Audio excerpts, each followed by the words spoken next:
बिस्मिल्लाहिर्रहमानिर्रहीम ګران لیدونکو ویډیو کې ټول به راته روغ او جوړ یاست.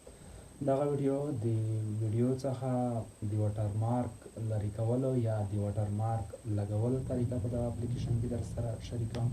دا ډېر یو ښایسته او زبردست اپلیکیشن دی چې دا په مدد سره موږ او تاسو کولی شو ویډیو کې واټر مارک اضافه کړو او یا د بعضو ویډیوګانو څخه واټر مارک لرې کړو او یا د بعضو ویډیوګانو بیکګراوند یا ساوند یا کټ کول هر څه یې برابر کړو. نو دا ډېر ښایسته اپلیکیشن دی، تاسو یې کولی شئ په پلی سټور کې هم پیدا کولی شئ.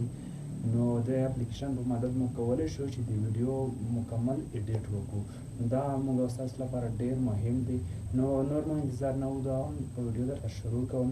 نو راځو د سایټ ته کوم اپلیکیشن چې تاسو ګورئ دا اپلیکیشن دی، د هغه په مدد سره موږ او تاسو کولی شو چې د ویډیو هر ډول ایډیټینګ، لوګو لګول، لیکنه کول او یا په کومو ویډیوګانو باندې چې لیکنې او لوګو لګېدلې هغه ریموو کول، نو د دغه اپلیکیشن په مرسته یې کولی شو.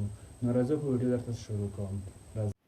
په دغه طریقه کې موږ تاسو کولی شو چې د ویډیو څخه لوګو اضافه کول هر څه وکړو. نو لومړی یو اپلیکیشن راغله د پلی سټور څخه ویډیو واټر مارک. دغه اپلیکیشن ګورئ ما په خپل موبایل کې تیار راهیسې دا په دې طریقه باندې خلاصوه. دلته تاسو وګورئ پاس ریموو واټر مارک ده، اډ واټر مارک ده.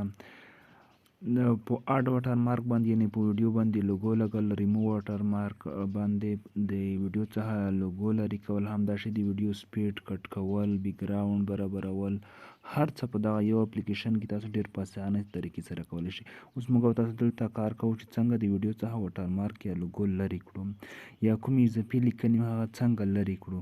نو زه یې مثال په ډول په دغه ویډیو کې درته هم تاسو دغه لیکنه وګورئ. زه سلیکټ کوم چې دغه به څنګه موږ او تاسو کولی شو د خپلې ویډیو څخه دغه اضافي شیان یا واټر مارک یا لیکنه څنګه به لرې کوو. نو تاسو اوس ګورئ کله مو چې دغه کوم شیان چې تاسو نه غواړئ په ویډیو باندې پاتې شي هغه د ویډیو څخه ریموو کوئ، نو داسې به یې سلیکټ کړئ. کله مو چې سلیکټ کړ تاسې اوس ویډیو ګورئ، زه د ویډیو څخه دغه شیان درته ریموو کوم. نو انتخاب مې کړل. کله چې دا شیان تاسو انتخاب کړئ پاس ایکسپورټ باندې به کلیک وکړئ. دلته تاسو ته درې اپشن درکوي، فول ایچ ډي کې ویډیو پاتې کوئ، ایچ ډي سایز کې پاتې کوئ او که نارمل سایز کې. کله مو چې یو سایز به درته انتخاب کړو نه وروسته به ستاسو ویډیو څخه به دغه شیان لرې شي. تاسو اوس وګورئ دغه ویډیو باندې پاس کومه لیکنه او لوګو هغه ریموو شو، اوس ورباندې نشته. اوس غواړو چې د لاندې د نور لوګو او لیکنې یا د ولیم اپشن چې ده دغه د ویډیو څخه لرې کړو او ویډیو بغیر له دې نه چې کوم خرابوالی پیدا کی. نو بیا بیرته راځو واټر مارک باندې کلیک کوو. کله چې واټر مارک باندې مو کلیک وکړو ویډیو مې راواخیسته، دغه شی به انتخاب کړئ. کله کومه ساحه باندې چې لیکنې هغه ساحه به انتخاب کړئ. چې انتخاب مو کړئ ایکسپورټ باندې بیا کلیک کوو، خپل سایز کې ویډیو انتخابوو چې کوم سایز کې موږ تاسو ویډیو غواړو. نو په دې طریقې باندې به د ویډیو څخه هر ډول اضافي شیان په ډېرې اسانه او ساده طریقې سره لرې کړو. نو دغه ډېر ښایسته او زبردست اپلیکیشن دی. موږ تاسو کولی شو هر ډول ویډیو څخه اضافي شیان، اضافي واټر مارک یا هر څه چې وي د ویډیو څخه ډېرې په اسانه او ساده طریقې سره لرې کړو. نو ګران لیدونکو که چېرې مو چینل نه وي سبسکرایب کړی، چینل هم در سره سبسکرایب کړئ او ویډیو ضرور له نورو ملګرو سره شیر کړئ تر څو داسې ښایسته نورې ویډیوګانې هم تاسو لپاره جوړې کړو. نو دغه وا د ویډیو څخه د واټر مارک لرې کولو اسانه او ساده طریقې.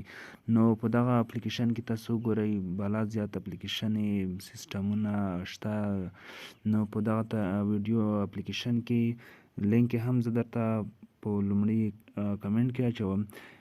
نو د هغې لارې هم تاسو کولی شئ او د پلی سټور څخه هم راخیستی شئ. که تاسو غواړئ چې لوګو اضافه کړئ هغه هم په دغه کې اضافه کولی شئ، یا غواړئ په دغه ویډیو کې تاسو خپله لیکنه اضافه کړئ هغه هم په دغه کې اضافه کولی شئ. په کوم رنګ کې غواړئ، څنګه یې غواړئ، کوم سایز کې غواړئ، نو هغه ډېر په اسانه طریقې سره کېږي. یا بیکګراوند چینج کول غواړئ، بیکګراوند هر څه تاسو ډېر په اسانه طریقې سره چینج کولی شئ.